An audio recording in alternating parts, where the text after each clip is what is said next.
Anak ka ng po. Gabol, bakit naglalakad ka na lang ngayon? Nasaan yung mga sasakyan mo? Wala na, kinumpis ka na nila. Payong na lang natira. Basta. Ayaw, di ma. Boss, ano boss? Ibaba ang presyo ng fishball. Ibaba ang presyo ng kikyam, fishball. Tukneneng, kwek-kwek, calamares. Bakit Soto? Soto. Oo na, pinalalaban po namin yung...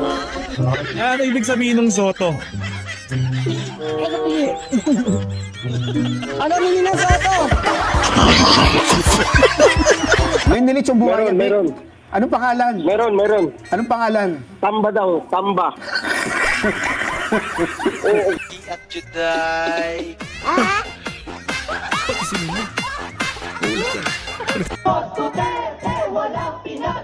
Ilok na to, walang pinag-iba.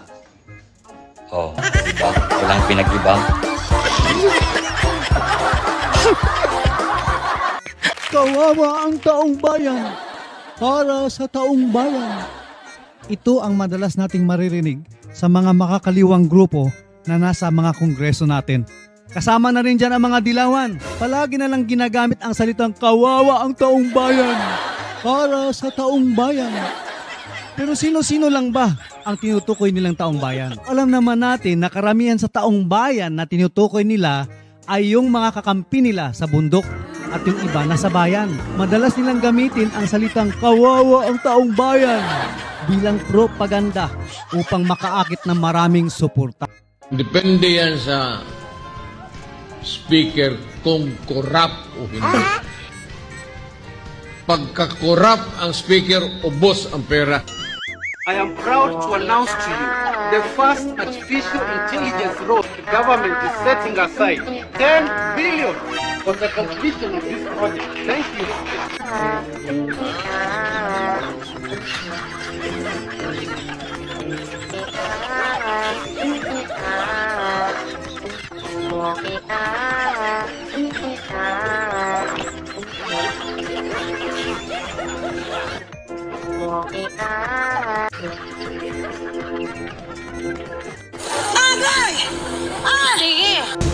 Ako ang running mate.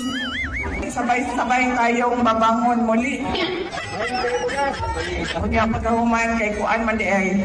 Sabay-sabay tayong babangag muli man di ay.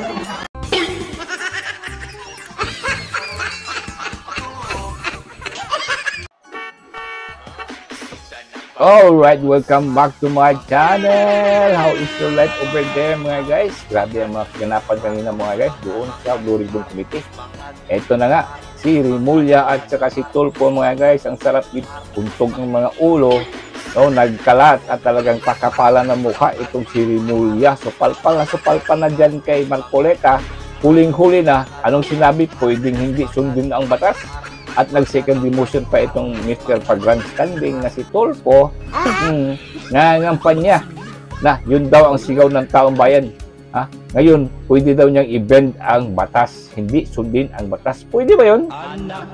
Senador ka, hayop ka, nagpa-elect ka nga para magawa ka ng batas. Tapos sabihin mo ngayon, pwede hindi sundin ang batas. Ganyan, kabubo ang inyong mga binoto mga guys. Mahirap paniwalaan itong Blue Ribbon Committee ngayon, lalo na itong si Lacson na supalpal ni Marcoleta. Sinasabihan pa niya si Marcoleta na you're trying to steal the show. Anong show? Ano ba ito, Lacson? Nag-show ka lang ba dyan? Kasama mo dyan, katabi mo, mahilig sa show, sa non-time show. Di ba? Napakawalang kwenta ng mga tao mga guys. Ito na ang gusto nila mga guys, ang kanilang naratiba. Tingnan mo ito, Rimulya, hayop ka. Itong demonyo na Rimulya. Ngayon, pinoprotektahan mo na ngayon si Bryce. Ano ba yan sa Nali Bryce at saka si Alcantara? Nagsulit na ba yan ng mga kayamanan ng mga nakaw nila? Di ba? O nagsulit na ba yan? O bakit hindi nyo magawa yan kay mga Diskaya? Dahil takot kayo sa naratiba ng mga Diskaya, talagang sagasaan ng mga congressman, itong si Saldico at saka itong si Romualdez, at baka ito pang si Bongbong Bangag dahil nga doon sa mga kontrata nila sa lugar ni Bangag. Diba? Yung mga pasabog ni Chavit Singson, yung shoutout kay Chavit Singson dyan. Sana makasali ka rin dyan kasi planong paimbitahan ni Marcoleta. Shoutout din kay Marcoleta mga guys dyan sa Senado. talagang supalpal palagi itong mga bugok ng mga senador, lalo na itong si Tulfo. Nako, nakakahiya itong senador. Isang senador na nanawagan na pwedeng hindi sundin ang batas. Gago! Hindi yan ang sigaw ng taong bayan. Never nagsigaw ang taong bayan na hindi sundin ang batas. Ang sigaw ng taong bayan ay ipagbaba, mag-resign yan si BBM at ikulong yung mga kawatan ng mga politiko. Di ba? Bingi ka, mahinayupan ka. Dito lang tayo mga guys, so tawanan natin ng mahinayupan. Let's go, Tatay Diggs. Pumapasok kayo ng alanganin. Mr. President, baka susunod ka sa dinaanan ng tatay mo. Diyan ako takot. Ayaw ko mangyari sa iyo yan. Mabor lang ako namang nagmamakaawa kasi it will divide the nation at magdugo itong panahon na ito. Pag pinilit mo ito, lalabas ka ng Malacanang kagaya noong panahon na pinalayas kayo. Alam ninyo, kung hindi na talaga ito mapigilan, nandyan ang military pati polis, makinig kayo. Pag-aralan ninyo kung ano yung pinapakain nila sa taong bayan at pagka nakita ninyo kung ano ang mali, you correct it. PBBM, saludo po ako sa iyo. Ikaw ang pinakamalinis na presidente sa history ng Pilipinas at sa mundo. Yes, bakit ka? Bakit ka mo? Lagi kang naguhugas kamay. Nangyari kay Zaldico, nandun sa Amerika, kumakain ng American burger. Sabi ko nga, nagawa nila na sumali sa kidnapping sa Turkey ng mga batang Pilipino. Nagawa nila na kidnapin si dating Pangulong Rodrigo Duterte. Hindi nila magawang kunin at kidnapin si Zaldico pabalik ng Pilipinas. Ano lang nagawa nila? I-cancel ang travel authority. Hanggang dun lang. Tama ba yun?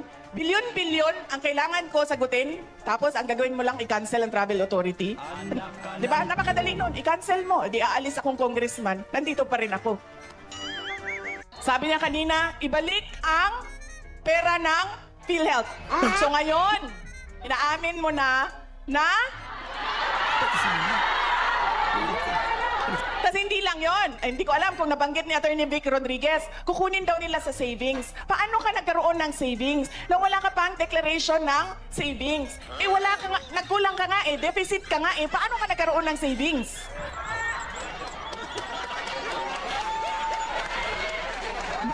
Non-stop ang pambubudol at sobrang kapal ng muka na parang hindi na nahihiya na binubudol yung mga Pilipino.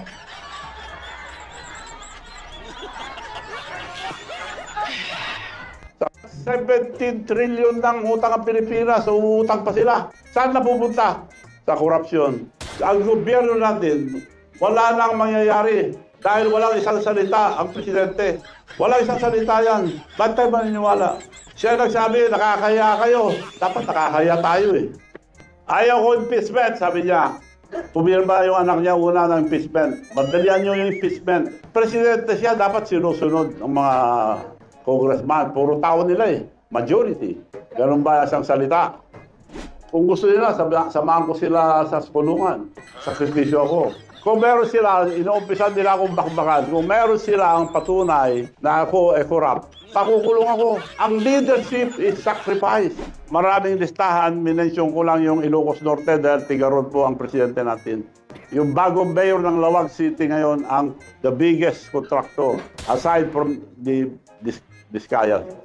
DBM gagawa ng project upon the instruction of the President. I-re-review muna, magre-review dyan, Presidente. Ipapasa niya sa Kongreso at Senado, mga kasama niya lahat. Sino hindi sumusunod doon? Ngayon, bibintangan niya ibang tao. Alam niya lahat yan eh.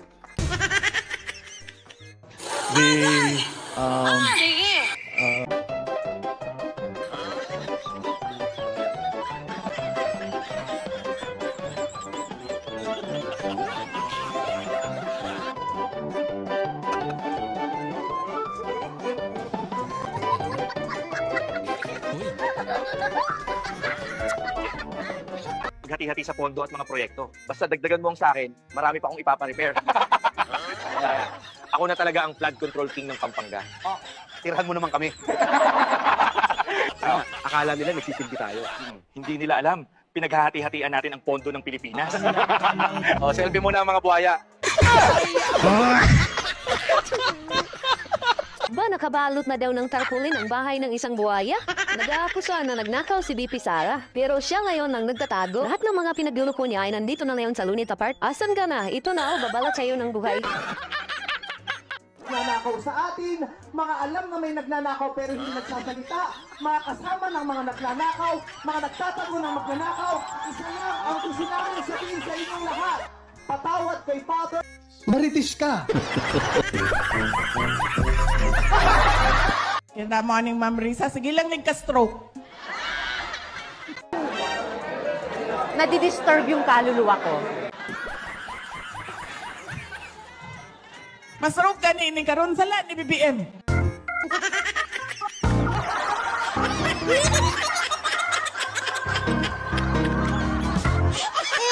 Bakit ka umiyak? Nahuli na kasi kami, nabisto na kami.